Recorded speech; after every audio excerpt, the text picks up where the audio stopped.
guys, and welcome to my double lift tutorial. You kind of saw there in the opening what it looked like.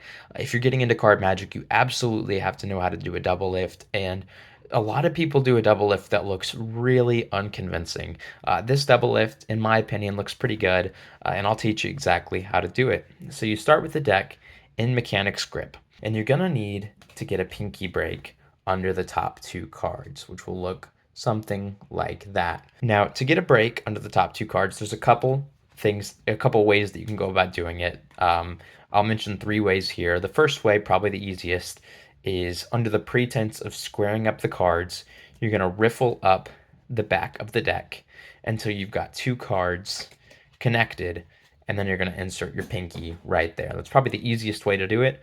As you start to practice that, you'll start to just know what two cards feel like, and you'll be able to do it really quickly. The second way to do this is to push over two cards, square them back up, put your pinky underneath. So two cards over, put your pinky underneath. The third way is definitely by far the best way to do this.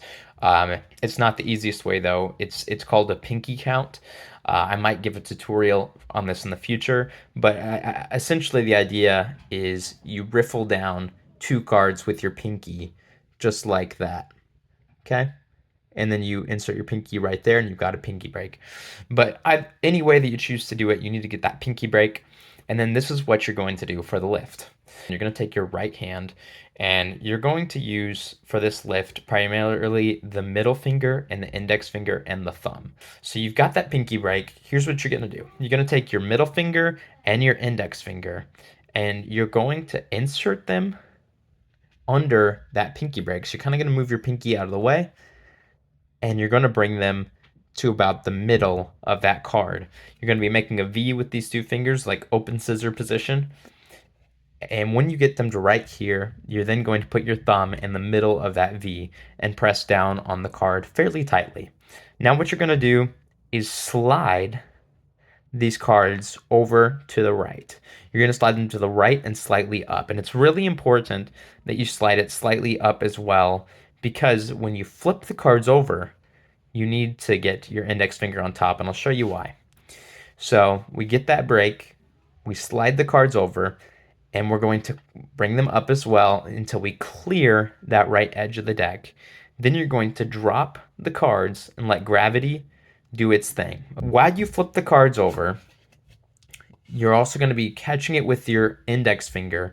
That's going to make sure the cards stay squared up together. Once again, notice how when I flip this card over, I'm also bringing it forward. That's because we need this gap down here. What that gap is going to allow you to do is take your index finger on the front of the deck and press down, and that's going to basically lever that card up so you can catch a pinky break once again. Now what we've got is we've got a pinky break under the top two cards. To flip it back over, we're just going to do the exact same thing. So we insert that V, press down with our thumb, flip it over. So one thing you want to do is not be too stiff with this to make it look like a legitimate one card turnover. We're being kind of light, kind of loose. It's kind of a knacky thing. Eventually you'll get it down. It just takes a lot of practice. But this is a double lift that looks a lot cleaner than some of the other double lifts out there. That's all I've got for today's video. If you did enjoy, please press subscribe and the like button. I'd really appreciate that. But thank you guys so much for watching. I hope to see you in the next video. Goodbye.